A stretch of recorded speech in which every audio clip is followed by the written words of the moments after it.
Madam ಇದು ಶಾಂತಕ ಅವ್ರ ತಾಯಿ ಕಾರ್ಡ್ ಬಂದಿದೆ ನೋಡಿ. ಆ ನಂಬರ್ ಹೇಳಿ ಮೇಡಮ್. 72047980. ನೋಡಿ ಮೇಡಮ್, ನೋಟಿಫಿಕೇಶನ್ ಬಂದಿದೆ. ಅದೇ ಮೇಡಮ್, ಇವಾಗ ಎಲ್ಲ ಕಡೆ ಡೆಂಗ್ಯೂ ಜಾಸ್ತಿ ಹರಡ್ತಾ ಇದೆಯಲ್ಲ, ಹಾಗಾಗಿ ನಮ್ಮ ಆರೋಗ್ಯ ಇಲಾಖೆಯಿಂದ ಊರ ಸರ್ವೆ ಮಾಡೋದಕ್ಕೆ ನೋಟಿಫಿಕೇಶನ್ ಕಳಿಸಿದ್ದಾರೆ. ಬನ್ನಿ ಊರೆಲ್ಲ ಸರ್ವೆ ಮಾಡ್ಕೊಳ್ಳೋಣ. ದುರ್ಗಕ್ಕ, ಏನಕ್ಕ? ಬನ್ನಿ ಅಕ್ಕ.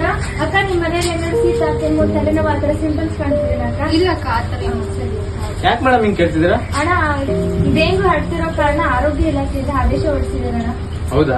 ಅಣ್ಣ, ನೀವು ಮನೆ ಸುತ್ತಮುತ್ತ ಎಲ್ಲ ಸ್ವಚ್ಛವಾಗಿ ಇಟ್ಕೊಬೇಕಣ್ಣ. ಇದೆಲ್ಲೂ ನೀರ್ ಶೇಖರಣೆ ಆಗಿರೋ ತರ ನೋಡ್ಕೊಳ್ಳಿ. ಸರಿ ಮೇಡಮ್, ಆಯ್ತು. ನಾವೇನ್ ಬರ್ತೀವಿ. ಗೌರಕ್ಕ, ಇಲ್ಲಿ ಯಾರ ಬಂದವ್ರು ನೋಡಿ ಇಲ್ಲಿ. ತಡೆ ಮರೆ ನೋಡ್ತೀನಿ. ಅಕ್ಕ, ನಿಮ್ಮಲ್ಲಿ ಎಷ್ಟು ಜನ ಇದ್ದೀರಾ? ಹೌದಾ? ನೀರಲ್ಲಿ ಶೇಖರಣೆ ಮಾಡ್ತೀರಾ? ಡ್ರಮ್ ಮತ್ತು ತೊಟ್ಟಿಯಲ್ಲಿ ಮಾಡ್ತೀರಾ?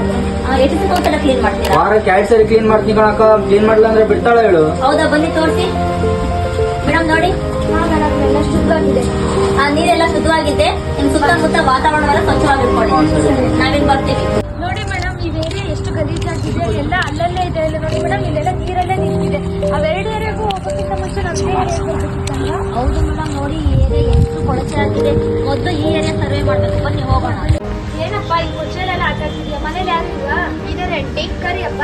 ಅಪ್ಪ, ಅಪ್ಪ, ಯಾರೋ ಬಂದಿದ್ದಾರೆ. ಅಣ್ಣ, ಮನೇಲೆಲ್ಲ ಆರಾಮೇನಣ್ಣ? ಅಣ್ಣ, ಶೀತ ಕೆಮ್ಮು ತಲೆನೋವು ಆತರ ಏನಾದ್ರು? ಹಾಗೇನಿಲ್ಲ. ಅಣ್ಣ, ಮನೆ ಸುತ್ತಮುತ್ತ ಸ್ವಚ್ಛ ಇಟ್ಕೊಬೇಕಣ್ಣ. ಬನ್ನಿ, ನೀವೇ ನೋಡಿ. ಈ ತಿಪ್ಪೆ ಎಲ್ಲ ಈ ನೀರ್ ಶೇಖರಣೆ ಆದ್ರೆ ಅದ್ರಲ್ಲೇ ಸೊಳ್ಳೆ ಉತ್ಪತ್ತಿ ಆಗೋದು ಅಣ್ಣ. ಆ ಕಡೆ ನೋಡಿ ಅಣ್ಣ, ತಿಪ್ಪೆ ಎಲ್ಲ ಅಲ್ಲೆಲ್ಲೇ ಇದೆ ನಿಮ್ದು. ಸ್ವಲ್ಪ ಮನೆ ಸುತ್ತಮುತ್ತ ಎಲ್ಲ ಕ್ಲೀನ್ ಮಾಡ್ಕೊಳ್ಳಿ ಅಣ್ಣ. ಅಪ್ಪ, ಆ ಆಂಟಿಯರ್ ಏನಕ್ಕೆ ಬಂದಿದ್ರು? ಅವ್ರಿನ ಡೆಂಗ್ಯೂ ಪ್ಯಾಂಗ್ ಅಂತ ಪುಂಗಕ್ ಬಂದಾರಮ್ಮ. ಎಕ್ಸಾಮ್ ಐತೆ, ಓದ್ಕೊಂಡು ನಡಿ ಫಸ್ಟ್. ಅಮ್ಮ, ಸೊಳ್ಳೆ ಕಾಟ ಜಾಸ್ತಿ ಆಯ್ತು. 2 ದಿನದಿಂದ ಯಾಕೋ ಜ್ವರ ಬಿಡ್ತಿಲ್ಲ. ಆಸ್ಪತ್ರೆಗೆ ಹೋಗೋಣ. ಸರಿ ಬಾಬು. ಮನೆ ಕೂತ್ಕೊಳ್ಳಿ. ಏನಾಗಿದೆ?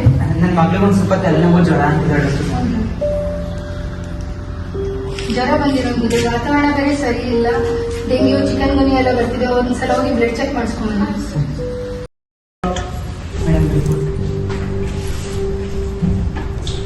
ನಿಮ್ಮ ಮಗುವಿಗೆ ಡೆಂಗ್ಯೂ ಬಂದಿದೆ. ಅದೇನು ಭಯಪಡೋ ಅವಶ್ಯಕತೆ ಇಲ್ಲ. ನಿಮ್ಮ ಮಗು ರೋಗದ ಲಕ್ಷಣದ ಮೇಲೆ ನಾವು ಚಿಕಿತ್ಸೆ ಕೊಡ್ತೀವಿ. ಮಗುಗೆ ಯಾವಾಗಲೂ ಲಿಕ್ವಿಡ್ ಕೊಟ್ಕೊಡಿ ಮತ್ತು ಮಲಗಬೇಕಾದ್ರೆ ಸೊಳ್ಳೆ ಪರದೆ ಹಚ್ಚಿ ಮಲಗಿಸಿ. ಈ ಮನೆ ಸುತ್ತಮುತ್ತ ಸ್ವಚ್ಛವಾಗಿ ನೋಡ್ಕೊಳ್ಳಿ. ನಾವು ಆಶಾ ಕಾರ್ಯಕರ್ತರಿಗೆ ಹೇಳಿರ್ತೀವಿ, ನಿಮ್ಮ ಮನೆ ಹತ್ರ ಬರ್ತಾರೆ. ಅಣ್ಣ, ಮಗು ಹೇಗಿದೆ ಅಣ್ಣ? ಆಸ್ಪತ್ರೆಗೆ ಹೋಗಿ ಬಂದ್ಬೇಕು. ನೋಡಿ ಅಣ್ಣ, ನೀವು ನಮ್ಮ ಮಾತೆ ಕೇಳಿಲ್ಲ. ಆಚೆ ಚಿಪ್ಪಲ್ಲಿ ನೀರು ಹಾಗೆ ಇದಾವೆ. ನಿಮ್ ಮಗಳಿಗೆ ಡೆಂಗ್ಯೂ ಬರೋದಕ್ಕೆ ಅದೇ ಕಾರಣ ಅಣ್ಣ. ನೋಡಿ ಅಣ್ಣ, ಈ ಸೊಳ್ಳೆಯಿಂದಲೇ ನಿಮ್ ಮಗುಗೆ ಡೆಂಗು ಬಂದಿರೋದು. ಇದ್ರ ಹೆಸರು ಬಂದು ಈಡಿಸ್ ಅಣ್ಣ. ಇದ್ರ ಮೇಲೆ ಕಪ್ಪು ಮತ್ತೆ ಬಿಳಿ ಗೆರೆಗಳಿರುತ್ತೆ ಅಣ್ಣ. ಇನ್ಮೇಲೆ ಅದು ವಾತಾವರಣ ಎಲ್ಲ ಸ್ವಚ್ಛವಾಗಿ ಇಟ್ಕೊಳ್ಳಿ ಅಣ್ಣ. ಈಗಲಾದ್ರೂ ಬುದ್ಧಿ ಕಲಿಯೋಣ. ಸರಿ ಮೇಡಮ್, ನಾವೇನ್ ಬರ್ತೀವಿ. ಅಮ್ಮ, ಇನ್ 2 ದಿನದಲ್ಲಿ ಎಕ್ಸಾಮ್. ನಾನು ಈ ಪರಿಸ್ಥಿತಿಯಲ್ಲಿ ಎಕ್ಸಾಮ್ ಬರೀಲಿ. ಅಯ್ಯೋ, ನಮ್ ಬೇಜವಾಬ್ದಾರಿ ತನ್ನಿಂದ ನಮ್ಮ ಮಗಳು ಜೀವನನೇ ಹಾಳಾಗ್ ಹೋಗ್ಬಿಡ್ತಲ್ಲ. ಅವಾಗ್ಲೇ ಅವ್ರ ಮಾತು ಕೇಳಿದಿದ್ರೆ ಈ ಪರಿಸ್ಥಿತಿ ಬರ್ತಾನೆ ಇರ್ಲಿಲ್ಲ ನಮ್ಗೆ. ನೀವೇ ನೋಡಿದ್ರಲ್ಲ, ಮೊದಲೆರಡು ಮನೆಗಳು ಯಾವ ರೀತಿ ಸ್ವಚ್ಛವಾಗಿತ್ತು, ಡೆಂಗ್ಯೂಯಿಂದ ಪಾರಾದ್ರು ಅಂತ. ಆದ್ರೆ 3ನೇ ಮನೆಯವರು ನಮ್ಮ ಮಾತನ್ನು ನಿರ್ಲಕ್ಷ್ಯ ಮಾಡಿ ಡೆಂಗ್ಯೂಗೆ ಎತ್ತುತ್ತಾದ್ರು. ಜನರಲ್ಲಿ ಜಾಗೃತಿ ಮೂಡಿಸಿ ಡೆಂಗ್ಯೂ ಓಡಿಸಿ.